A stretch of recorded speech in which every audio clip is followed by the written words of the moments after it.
नमस्कार दोस्तों, वेद वेदांत चैनल में आपका बहुत बहुत स्वागत है। श्री स्वामी जी के मुख से वेद मंत्रों के सही प्रमाणिक अर्थ जानने के लिए हमारे चैनल को लाइक, सब्सक्राइब और शेयर ज़्यादा से ज़्यादा करें, ताकि वेदों का अर्थ प्रमाण सहित सभी के पास पहुँचे।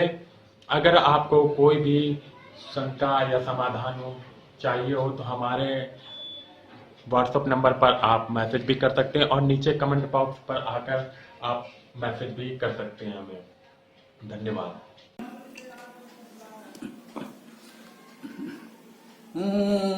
यो आसो आदित्ये पुरुषः सो आसो अहम खम ब्रह्म। आज हम लोग पुरुष सूक्त के 10वें मंत्र पर चर्चा करेंगे। तस्मात् अश्वा अजायन्त ये के चाउभयादतः गावो हजज्ञिरे तस्मात् जाता अजावया। उससे ही जन्मे उभय भोज जो अश्व आदि पशु प्राणी सब, उससे उत्पन्न हुई गायें, उससे ही बकरी भेड़ हुए। समस्त जीव जगत जो भी प्राणी हैं सब उस परम पुरुष से ही उत्पन्न हुए हैं। यह इस मंत्र में मूल भाव हमको बताया जा रहा है कि जो भी हम जीव जगत देख रहे हैं सब उससे ही उत्पन्न है। उससे पृथक इनका कोई अस्तित्व नहीं है। आत्मा और परमात्मा में, जीवात्मा और परमात्मा में, हम में और उस परमेश्वर में कोई भेद नहीं है। हम पृथक नहीं हैं, उससे ही जन्मे हैं। वो मूल स्वरूप है, हम उससे जन्मे हुए व्युत्पन्न परिवर्तित स्वरूप हैं। जो भी जीव जगत है वो सब उसी परम पुरुष परमेश्वर का ही एक व्यक्त स्वरूप है, क्योंकि वह निराकार है, अव्यक्त है। और उसका व्यक्त स्वरूप ये संपूर्ण सृष्टि चराचर जगत है। जो चर है, अचर है, जीव है, निर्जीव है, सब कुछ उससे ही उत्पन्न हुआ है।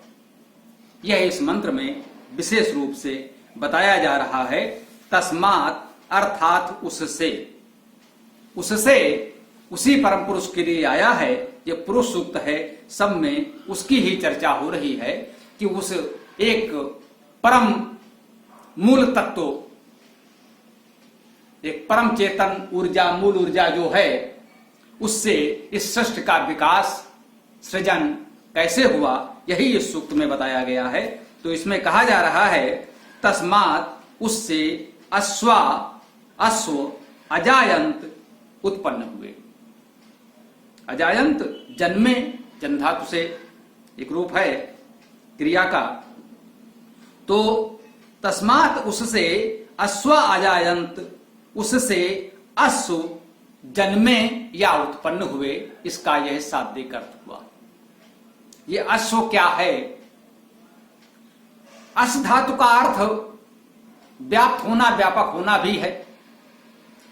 जो उस सर्वव्यापी परम पुरुष से उत्पन्न हो रहा है, व्यापकता का गुण उसमें भी होना चाहिए, वो भाव तो होना ही चाहिए। आशुगतो धातु भी है। अशु का अर्थ होता है तीव्र चलना, वेगवान होना, बहुत वेग से जाना। तो अश्व का अर्थ वेगवान भी होगा। अस अदने धातु है, अस का अर्थ है खाना। असन और अनसन पहले मंत्र में इसी सूक्त में आ चुके हैं, खाने वाले और न खाने वाले, जीव निर्जीव के अर्थ में। तो अश्व का अर्थ एक हो गया भोजन करने वाले, खाने वाले प्राणी। जो भोजन नहीं करते, निर्जीव हैं, उनको भोजन के पचाने की, पोषण की व्यवस्था नहीं है, वे निर्जीव हैं। जो सजीव हैं वे भोजन करते हैं, उस भोजन को पचाते हैं, उससे शरीर का पोषण विवर्धन होता है। यही जीव का प्रमुख गुण है। उसमें प्रजनन का गुण भी है कि अपने समान दूसरे जीव को उत्पन्न कर सकता है। तो अश्व का अर्थ हुआ वेगवान, तीव्रगामी, व्यापक और भोजन करने वाले। यहां पर यह सभी गुण इसमें समाहित होंगे। सामान्यतः इसमें वेगवान का अर्थ लेकर अश्व का अर्थ एक प्राणी विशेष घोड़ा कर दिया जाता है, क्योंकि परवर्ती काल में या कहें कुछ समय पूर्व आधुनिक तकनीक का विकास होने तक मनुष्य के यात्रा का तीव्र गति से, वेग से कहीं जाने का माध्यम यह घोड़ा रहा है, तो उसे अश्व कहा जाता रहा है कि वह वेगवान है, तीव्रता से हमें पहुंचा सकता है। तो उस विशेष प्राणी को भी अश्व कहा जाने लगा, अश्व अर्थात वेगवान। इस कारण से उसे अश्व कहा गया। अश्व का अर्थ घोड़ा नहीं हुआ। वेद में जब अश्व आएगा तो उसका अर्थ धातु के अनुसार ही लिया जाएगा। वेगवान भी होगा, व्यापक भी होगा, भोजन करने वाला भी होगा, ये सभी अर्थ होंगे। और अवसर के अनुसार उस मंत्र में जो बात कही जा रही है, पूरे मंत्र के भाव अर्थ के अनुसार हम उसमें से कोई एक या सभी अर्थ ग्रहण कर सकते हैं। तो यहां अश्व वेगवान, व्यापक और खाने वाले प्राणी उत्पन्न हुए, ऐसा कहा जा रहा है। और उनका दूसरा गुण आगे बताया जा रहा है, ये अर्थात जो, ये अर्थात कौन, क्या और उभयादता। उभय अदता, उभय अर्थात दोनों, अदता माने खाने वाले, अद धातु का अर्थ है खाना। उससे वेगवान और भोजन करने वाले प्राणी उत्पन्न हुए। वो प्राणी कैसे थे? दो प्रकार के हो गए। उभयादता, दोनों को खाने वाले। ये दोनों कौन हैं? जितने भी प्राणी हैं वे कुछ ना कुछ भोजन अवश्य करते हैं। भोजन उन्हें प्रकृति से चाहिए। वृक्ष, वनस्पतियां जिन्हें हम कहते हैं, जो अचर प्राणी हैं, भोजन के मूल स्रोत तो वही हैं, भोजन के निर्माता वो हैं। ये आधुनिक जीव शास्त्र में, चिकित्सा शास्त्र में भी हमको पढ़ाया जाता है कि जो ये अचर प्राणी हैं, पौधे हैं, यही वास्तव में भोजन के निर्माता हैं। भोजन का निर्माण करने की सामर्थ्य प्रकृति ने उनको ही दी है। हम लोग तो केवल खाते हैं, बनाते नहीं हैं। पौधे निर्जीव पदार्थों से, जल से, वायु से, जिसे हम लोग व्यर्थ और हानिकारक मानते हैं, वायु का वो रूप जिसे हम कार्बन डाइऑक्साइड कहते हैं, जल से और कार्बन डाइऑक्साइड से वो लोग भोजन तैयार कर लेते हैं। वो उस भोजन से उस पौधे की वृद्धि होती है, उसका शरीर बनता है, पनपता है, और उसी को खाकर सचर प्राणी, चलने वाले प्राणी, भूमि पर विचरण करने वाले प्राणी, पशु पक्षी जिन्हें हम कहते हैं, या सामान्य रूप से वे सब जीवित रहते हैं। तो सबसे पहले ये पौधे ही उत्पन्न हुए। ये वनस्पतियां न होती तो अन्य जीवों का विकास संभव नहीं था। वो जो संरचना बनी, जो इस कथित निर्जीव से, जिनमें जीवन नहीं था, जिनमें भोजन पोषण की व्यवस्था नहीं थी, उनको भोजन के योग्य बना दिया, उनसे भोजन तैयार कर दिया। फिर उस भोजन को खाने वाले प्राणी उत्पन्न हुए। अब जब खाने वाले प्राणी उत्पन्न हुए तो उन्होंने उन पौधों को भोजन बनाया। धीरे धीरे उन पौधों को भोजन करने वालों में ऐसे प्राणी भी उत्पन्न हो गए जो ऐसे पौधों को भोजन बनाने वाले प्राणियों को भी भोजन बनाने लगे, जिन्हें आज आप मांसाहारी प्राणी कह सकते हैं। तो सबसे पहले तो वनस्पतियां उत्पन्न हुई जिन्होंने निर्जीव पदार्थों को भोजन में परिवर्तित किया, सजीव बनाया। पौधे सजीव हैं, उन्होंने निर्जीव को सजीव पौधे के रूप में, अपने शरीर के रूप में परिवर्तित कर लिया। भोजन का निर्माण उन्होंने किया। उत्पादक, जीव विज्ञान में, जीव शास्त्र में कहते हैं कि वो प्राथमिक उत्पादक हैं। भोजन का उत्पादन तो वही करते हैं। उनका प्रथम उपभोक्ता जो हुआ, जिन्हें हम शाकाहारी प्राणी कहते हैं, गाय, बकरी, घोड़े, हाथी, उन पौधों वनस्पतियों को खाते हैं। तो उनको बना बनाया भोजन पौधों के रूप में प्रकृति दे रही है। उस भोजन को खाकर वे जीवित हैं। यदि ये बना बनाया भोजन उन्हें न मिले तो गाय, घोड़े, हाथी के पास यह सामर्थ्य नहीं है कि निर्जीव पदार्थों को ग्रहण करके उसे अपने शरीर में भोजन बना ले, उससे अपने शरीर का सृजन, निर्माण, पोषण कर सके। यह सामर्थ्य इन प्राणियों में नहीं है। उन्हें बना बनाया भोजन प्रकृति से पौधों के रूप में चाहिए होता है। उसके बाद उनको खाने वाले प्राणी उत्पन्न हुए, शेर, चीते जैसे प्राणी। बकरी ने घास चरी, घास तो बकरे ने खाया, घोड़े ने खाया। उस गाय और घोड़े को, बकरे को शेर, चीते, बाघ जैसे प्राणी खा गए। वे मांसाहारी कहलाए।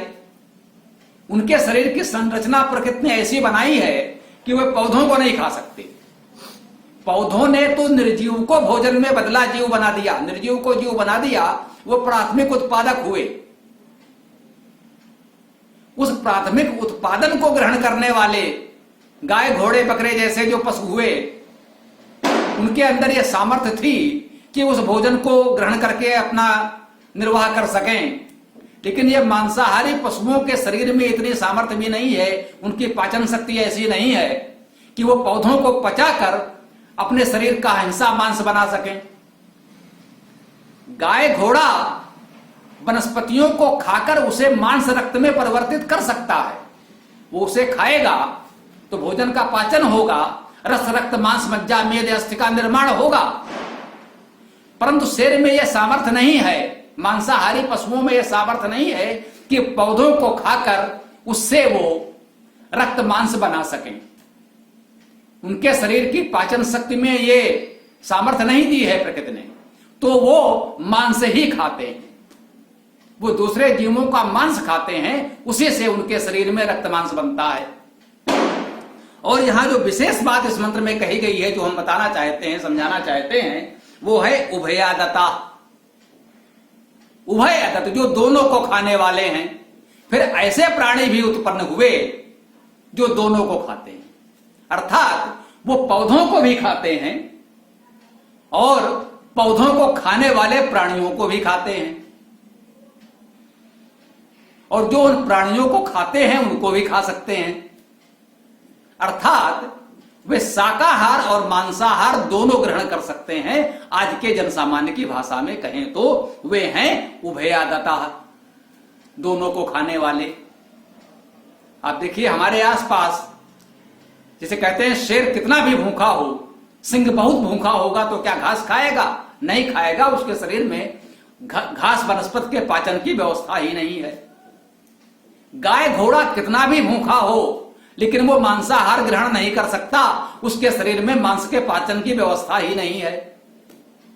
उभयादता, प्रकृति ने कुछ जीवों को वो सामर्थ्य दी है कि वो वनस्पतियों को भी भोजन के रूप में ग्रहण कर सकते हैं और जीवों का मांस भी भोजन के रूप में ग्रहण कर सकते हैं। उनकी पाचन शक्ति में दोनों को पचाने की सामर्थ्य है। उनमें कौन है?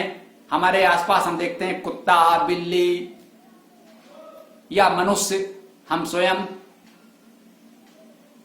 तो कुत्ता, बिल्ली, मनुष्य आज बहुत से प्राणी ऐसे हैं जो वनस्पति भी खा सकते हैं।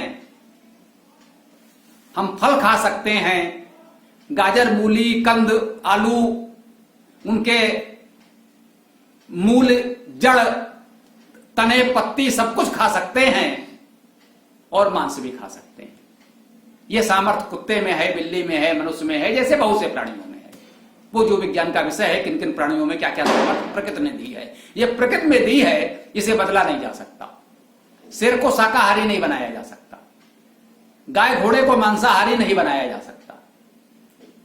लेकिन जिन प्राणियों में दोनों सामर्थ्य है वे विवेक के अनुसार चयन कर सकते हैं, परिस्थिति के अनुसार कि उनके लिए क्या भोजन करना उचित है और अनुचित है। मनुष्य है, प्रकृति ने तो हमें जन्म बनाया था, जन्म लेने वाला बनाया, जन्म दे दिया, मृत बनाया, मरणशील बनाया। जो हमने कहा था कि वेद में हमारे लिए जो प्राकृतिक स्वरूप है वो जन्म और मरुत का है, जन्म लेने वाले और मरने वाले प्राणी का है।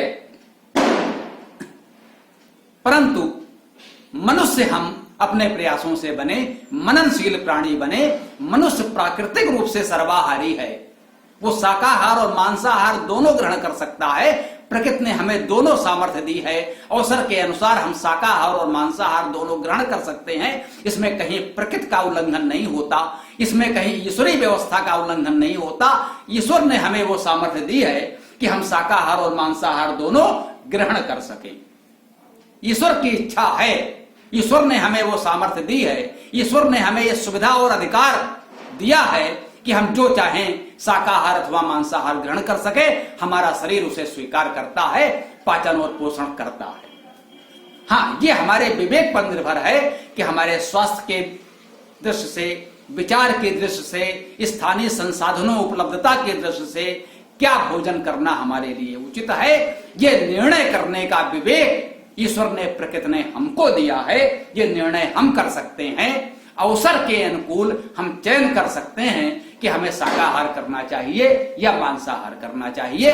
प्राकृतिक रूप से मनुष्य सर्वाहारी है, यह ध्यान रखना चाहिए। और मनुष्य चूंकि हम विवेकशील प्राणी हैं, मननशील हैं, चिंतनशील हैं, तो हम विवेक से निश्चय करें कि हमारे स्वास्थ्य के लिए, प्रकृति के संरक्षण के लिए, पर्यावरण की दृष्टि से जहां हम रहते हैं, आसपास की क्या व्यवस्थाएं हैं, तो हमें क्या ग्रहण करना चाहिए, हमें कितना फल मूल कंद खाना चाहिए, कितना मांसाहार कर सकते हैं, ये विवेक पूर्वक निर्णय करना चाहिए।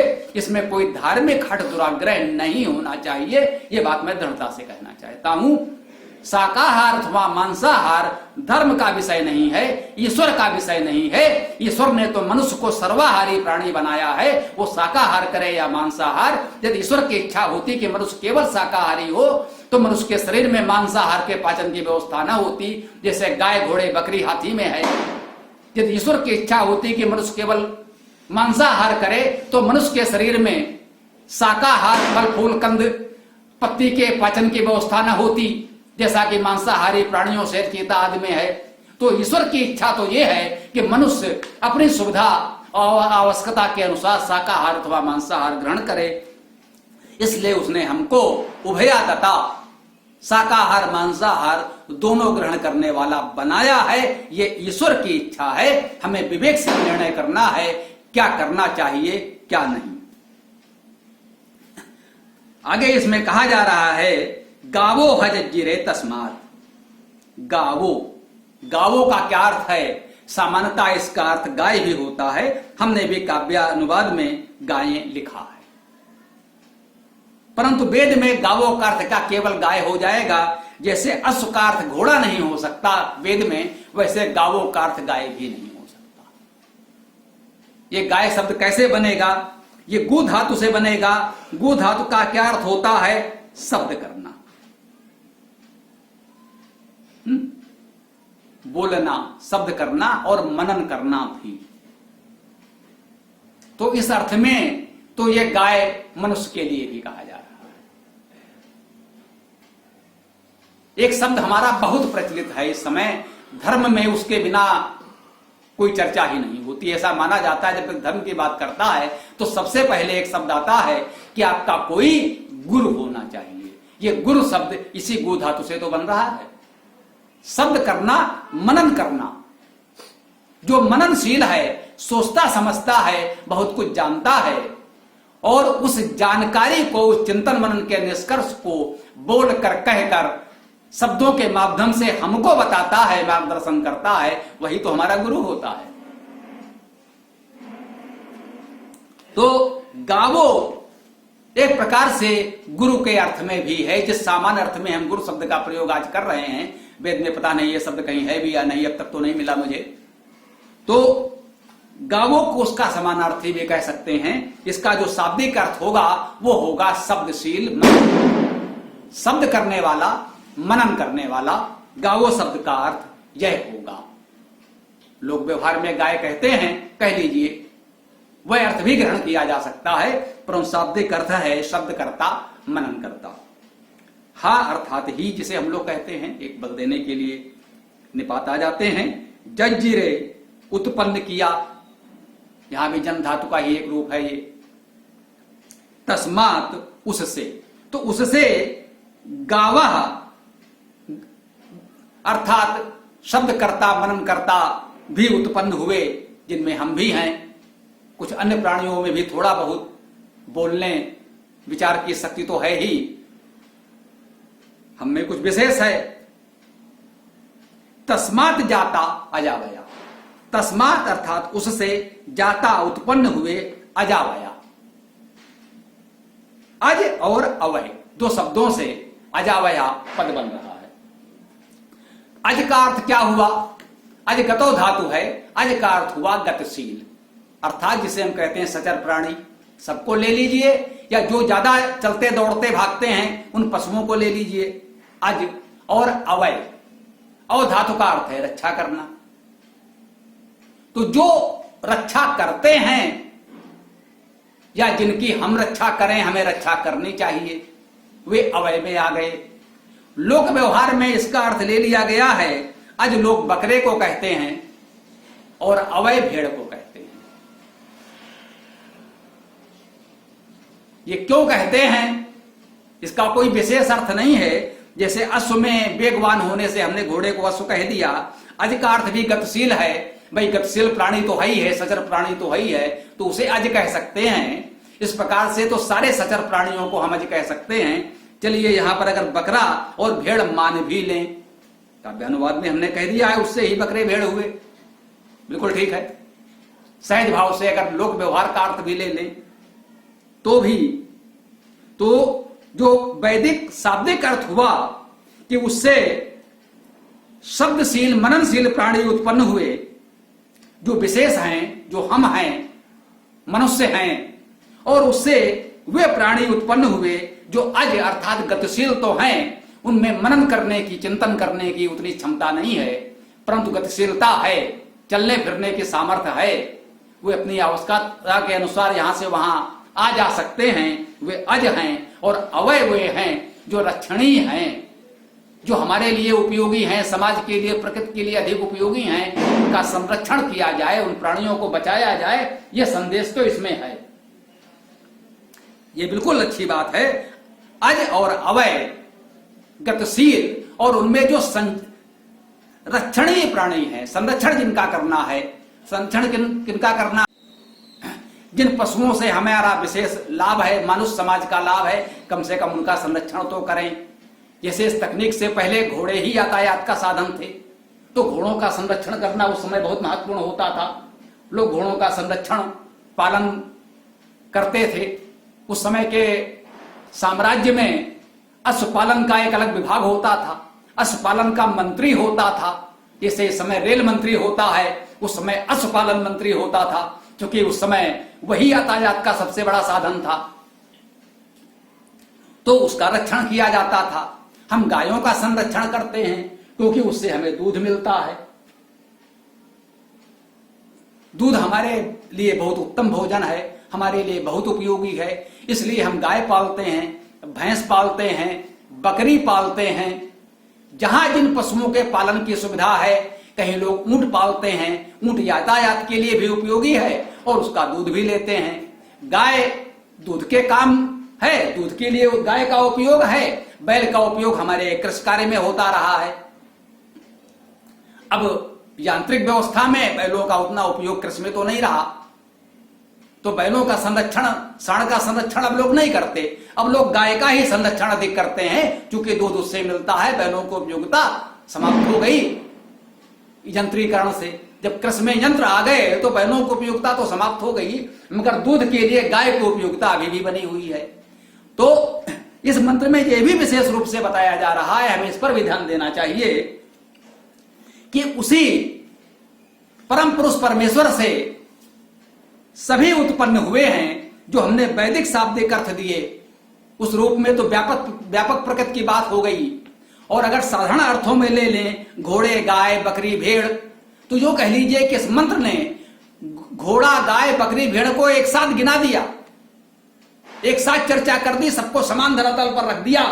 अतः उन लोगों को तो विचारशील नहीं कहा जा सकता, उन लोगों को श्रेष्ठ नहीं कहा जा सकता जो किसी एक पशु के रक्षण के लिए मनुष्य की हत्या करने पर उतर आए और अन्य पशुओं को मारा जाता रहे तो वो चिंता ना करें।